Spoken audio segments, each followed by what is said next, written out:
kwa dhima kuu kwanza, kwa ufupi kuifahamu kidogo mtandao wa kutokomeza ndoa za utotoni, lakini pia tuko hapa kwa ajili pia ya kutoa tamko tolewa na Waziri wa Katiba na Sheria Dr. Damas Ndumbaro tarehe 10 Mei mwaka 2025.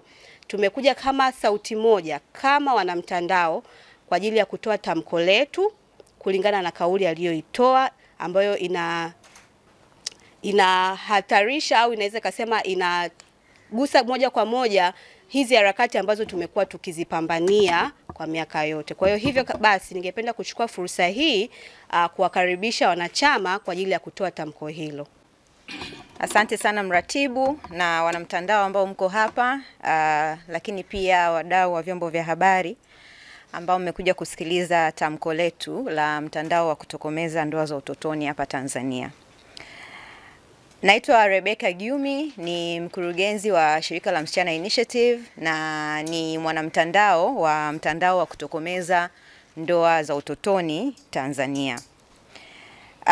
Ningependa kusoma kwenu na tutakuwa tunapokezana tamko la kupinga kauli inayorudisha nyuma harakati za marekebisho ya sheria ya ndoa ya mwaka 1971.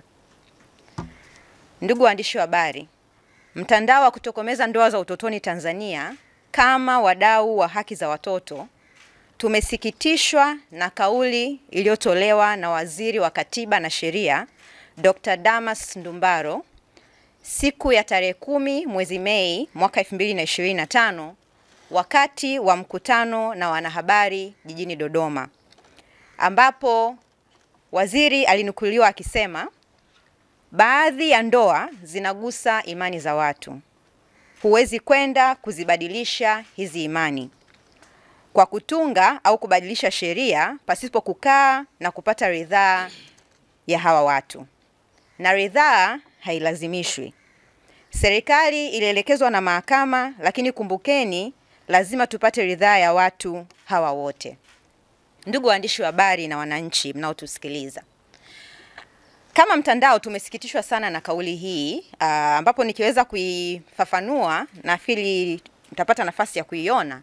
Mheshimiwa Waziri alikuwa anazungumza swala la mabadiliko ya sheria ya ndoa na kwa nini mchakato umekuwa unachukua muda mrefu kwa serikali kuweza kubadili sheria ya ndoa kama ambavyo walielekezwa na mahakama yetu ya rufani. Na Mheshimiwa Waziri akawa anasema kwamba serikali haiwezi kutunga au kubadili sheria katika eneo hili mahususi bila kupata ridhaa ya makundi, hasa alikuwa anazungumza makundi ya dini na akazungumza kama makundi ya dini ndo kikwazo kwenye kubadilisha sheria hii. Ndugu waandishi wa habari, kwa kauli moja, sisi kama wanamtandao wa kutokomeza ndoa za utotoni Tanzania tunapinga sababu iliyotolewa na Dr. Ndumbaro. Tunapenda kumkumbusha Waziri wa Katiba na Sheria kuhusu dhana ya utawala wa sheria kama ilivyoelezewa vyema kwenye ibara ya 107 ya Katiba ya Jamhuri ya Muungano wa Tanzania na umuhimu wa kuheshimu maamuzi yaliyotolewa na Mahakama Kuu na Mahakama ya Rufani ambazo ziliamua kwamba sheria ya ndoa katika kifungu cha 13 na 17 vinakinzana na katiba yetu na kutoa maamuzi kuwa vifungu hivyo vya 13 na 17 vibadilishwe. Ndugu waandishi wa habari, labda kusisitiza tu, katika ibara hii ya 107 katiba yetu inazungumza dhana ya mamlaka ya utoaji haki, na kifungu hiki cha 107 cha kwanza kinasema kwa kauli thabiti kabisa kwamba mamlaka yenye kauli ya mwisho ya utoaji haki katika Jamhuri ya Muungano wa Tanzania itakuwa ni mahakama. Kwa maana hiyo tunapenda kusema kwamba kama mahakama ya rufani ilishaamua kwamba sheria hii inakinzana na katiba yetu na mahakama ya rufani ilienda hatua moja zaidi, ikaipa serikali mwaka mmoja kuwa imebadilisha sheria hii, serikali ikija ikisema inasubiri ridhaa ndio iweze kubadili sheria hii, inatupa mashaka sana kwenye dhana ya utawala wa sheria katika nchi yetu. Lakini kuheshimu maamuzi ya mahakama, ambapo tunaamini ni msingi muhimu sana kwenye katiba yetu na dhana ya separation of power. Kutokana na hili yote ambayo yanarudisha nyuma, ni lazima tufanye mabadiliko ya sheria. Hatuwezi kuendelea kuishi kwa miaka 50. Ni sawasawa tunarudi tulikotoka. Sio, kama tunahitaji kuwa na taifa endelevu, ni lazima tuwakomboe wasichana hawa, na hatuwezi kuwakomboa endapo tutaendelea kuishi ndani ya sheria hii. Wito wetu kwa serikali ni kuharakisha marekebisho ya sheria ya ndoa ya mwaka 1971 kulingana na kesi ya Rebecca Gyumi, lakini pia kufanyia marekebisho vifungu vya sheria vingine ambavyo vinamkandamiza msichana ili kuongeza ulinzi kwa watoto wa Tanzania. Tamko hili limetolewa na mtandao wa kutokomeza ndoa za utotoni Tanzania, Asbari. Kwa majina naitwa Salama Kikudo, ni mkurugenzi wa shirika la Hope for Young Girls. Kama walivyotoka kusema wenzangu Rebecca Gyumi pamoja na dada Gertrude, sisi kama wanamtandao tunatambua kuwa hii sheria ni sawasawa na kubaka maisha ya mtoto wa kike, kwa sababu ukiangalia toka mwaka 1971 hadi sasa tuna takribani miaka 53 bado tunatembea na sheria hii. Kwa hiyo sisi, hii ni kama kubaka maisha ya watoto tu. Ingawa tunatambua kuwa imani za kidini na mila ni sehemu ya utambulisho wa jamii hapa nchini, lakini tunasisitiza kwamba haki ya mtoto haipaswi kuwekwa rehani kwa sababu ya mila au tafsiri za kidini zinazoweka watoto hasa wa kike kwenye hatari ya ndoa za utotoni ambazo zina madhara makubwa kiafya, kielimu, kiuchumi na kisaikolojia.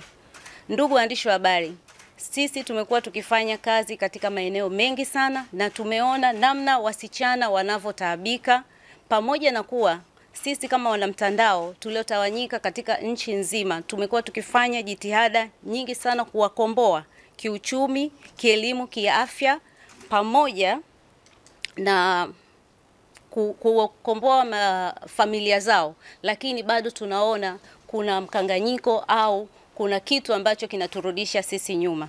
Na Geti ni mkurugenzi wa taasisi ya utu wa mtoto Children's Think Forum, ambao tunaratibu mtandao wa kutokomeza ndoa za utotoni Tanzania. Nadhani mwaka 71 katika ukumbi wa mtu alikuwa amezaliwa mwaka huo, sidhani. Wote tulikuwa tujazaliwa. Lakini pia dunia inakwenda kwa kasi. Kujadiliana swala la kubadilisha sheria ya mwaka 71 ili kuwapa wasichana nafasi sawa ni swala pia la aibu kwa aina fulani, uso wakati wake. Na pia hatuwezi kuwa na mjadala wa kwamba tunasubiri maoni ya wananchi au ridhaa kwa ajili ya kutekeleza hukumu ya kimahakama. Hivi kila hukumu ya kimahakama ikiwa inasubiria ridhaa au maoni ya watu kutekelezwa itakuwaje? Haya ni masuala ya msingi ya sisi kujiuliza. Kwa hiyo, lakini vile vile ningependa nikumbushe serikali yangu kwamba tuna uwekezaji mkubwa sana tunafanya katika sekta ya elimu. Tunataka bajeti ya elimu ipande, tunataka madarasa yajengwe, tunataka alafu wasichana watoka ndani ya shule. Kwani tunafanya kitu kama hicho? Tunaposema tunawekeza kwenye elimu, basi tujue tunawekeza pia kwa watoto wa kike ili waweze kupata elimu sawa. Lakini watoto wa kike kama wanaolewa chini ya umri wa miaka 18, ina maana wanatoka nje ya shule. Kwani tunawekeza hivyo? Lakini masuala mazima ya afya, watoto ambao wana watoto, tunasema tuna vita dhidi ya umaskini. Ni nani alishakutana na binti ambaye ameolewa hapa akiwa na miaka 9 au 10? Kwa changamoto walizokuwa nazo. Hiyo vita dhidi ya umaskini itafanikiwaje kama tunaruhusu watoto wetu waolewe wakiwa chini ya umri wa miaka 18? Kwa hiyo mimi ningependa kuikumbusha serikali pia tunaongelea masuala mazima ya usawa wa kijinsia. Hatuwezi kuwa na usawa wa kijinsia kama watoto wa kike wanaolewa chini ya umri wa miaka 18, wala watoto wakiwa wapata mimba kwa chini ya umri wa miaka 18 na watoka ndani ya shule. Ni kwamba tunaimba nyimbo ambazo hatuwezi kuzitekeleza. Kwa hiyo ni muhimu sana kuona serikali inachukua hatua stahiki na hii sheria inafanyiwa mabadiliko haraka iwezekanavyo.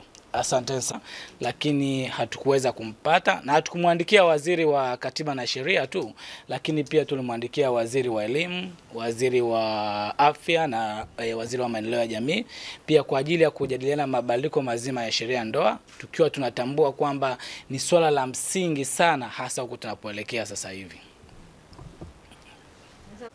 Lakini kitu kingine pia ni kitu ambacho mahakama ilishatolea maamuzi na imeipa serikali mwaka mmoja kurekebisha, ambao sasa hivi imepita miaka zaidi ya inaelekea 5 sasa na hamna kitu kilichofanyika. Kama nchi ambayo tunaishi kwa utawala wa sheria, sidhani kama ni kitu sahihi hasa kwa kiongozi ambaye pia mwenye dhamana ya kufanya mabadiliko haya kuweza kuongea kwamba anasubiri ridhaa ili kuweza kufanya mabadiliko ya sheria ya ndoa. Hali kuna sheria nyingi kupita bila hata ridhaa ya wale wanaoathirika moja kwa moja. Tunaomba kumkumbusha Mheshimiwa Waziri wa Katiba na Sheria kuwa wakati wote kunapokuwa na mgongano kati ya dini, mila na sheria, sheria ndiyo hutawala na kutumika, kwa sababu sheria ndiyo inayoleta usawa.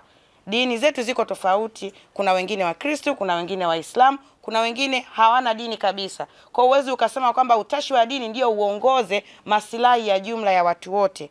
Ndio maana sheria inasimama kuleta usawa kwa kila mtu bila kujali tofauti zetu. Aidha, suala la umri wa kuolewa limetolewa uamuzi na mahakama hizo tajwa hapo juu kama alivyotoka kuongea dada Rebeka, mahakama kuu pamoja na mahakama ya rufani, kuwa umri wa kuolewa ni miaka 18 kwa msichana na mvulana. Hivyo basi, hakuna maamuzi yoyote, hakuna ridhaa yoyote na taratibu nyingine au kigezo cha dini kinachoweza kutengua maamuzi hayo ya mahakama, hasa kuzingatia kwamba mahakama ndiyo mamlaka ya mwisho ya haki kulingana na katiba yetu ya Jamhuri ya Muungano wa Tanzania. Kauli ya kuwa serikali inasubiri ridhaa ya dini ndiyo itunge sheria kama ilivyoelekezwa na mahakama inaenda kinyume na msingi muhimu wa katiba yetu. Aidha, hapa nchini kwetu Tanzania tunatambua kuwa nchi yetu haiongozwi na dini kabisa. Ndio maana kila mtu anaruhusiwa kuabudu kulingana na imani yake bila kuvunja sheria, ingawa watu wake wana dini mbalimbali. Hivyo kujadili swala la sheria ya ndoa kwa kigezo cha dini ni kitendo kinachotupa mashaka. Na kwa nini kinatupa mashaka? Kwa sababu dini itakayosema sisi tunataka watoto waolewa na miaka 5 itaenda kuathiri dini ambayo itasema sisi tunataka waolewa na miaka 20. Moja kwa moja hakutokuwa na usawa. Kutakuwa na watoto kule kwa miaka 5 watataka kuolewa kwa miaka 20, ambako itaathiri maslahi yao na kuvunja haki zao za msingi. Kauli hii yenye utata inatoa taswira ya wazi ya nguvu iliyo nyuma ya kusuasua kwa marekebisho ya sheria ya ndoa ya mwaka 1971. Mwaka 1971, leo tuko 2025. Ambao mahakama ya rufani mwaka 2019 iliamuru bunge kufanyia marekebisho sheria hiyo na kusahihisha vifungu vya 13 na 17 na kuweka umri miaka 18 kama umri wa chini unaostahili kwa ndoa kwa wavulana na wasichana, na kutoka miaka 14 ambayo imewekwa ambako msichana anaweza kuolewa kwa idhini ya mahakama, na miaka 15 kwa ridhaa ya wazazi. Kwanza tutambue ndoa ni mkataba wa watu wawili, mume na mke. Mzazi sio pati ya ndoa, lakini unaruhusu mzazi ndio aridhie binti yake mwenye umri mdogo ambaye hawezi kuingia huo mkataba kuweza kuingia kwenye muungano wa ndoa ambao ataenda kuishi yeye. Yaani hana hata maamuzi kwenye muungano ambao anaenda kuishi.